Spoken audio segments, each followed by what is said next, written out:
Kayong mga sundalo na sumusunod sa adik, kayong mga pulis, kayong mga Air Force, mga piloto, sumusunod kayo sa ibang lahi. Wala kayong paninindigan, hindi nyo ipagtanggol ang bayan nyo. Inuutosan kayo ni Marcos at ni Lisa, bayad kayo. What's up mga kaidol? Banatido is back. Ayan mga kaidol, no? At ito na naman si Maharlika mga kaidol. Nagkalat na naman ang fake news mga kaidol, no? Oo. Galit na galit si Maharlika. At ito na nga ang pinagsasabi niya mga kaidol, na binayaran daw yung pulis, sundalo, Air Force, piloto. Yan po ang pinagsasabi ni Maharlika mga kaidol sa social media mga kaidol. Bakit dyan ka sa ibang bansa magkalat ng fake news, no? Dapat yung pinagsasabi mo dito sa Pinas para maniwala ang mga tao sa iyo, Maharlika, no? Oo.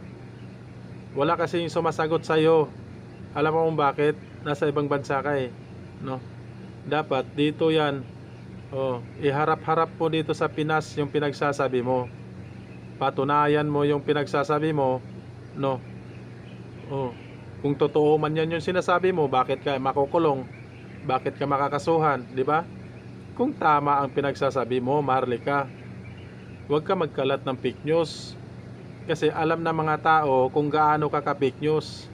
Kasama kayo ni Maharlika, ikaw, Banat Bay, no?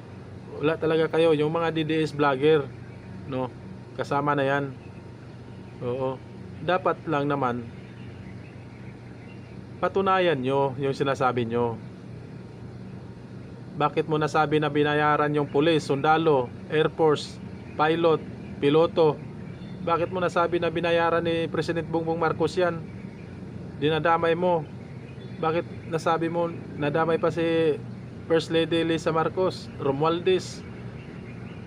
Ganyan ka na ba talaga? Galit na galit ka sa kanila? Grabe ka naman Maharlika. At wala ka namang patunay, no?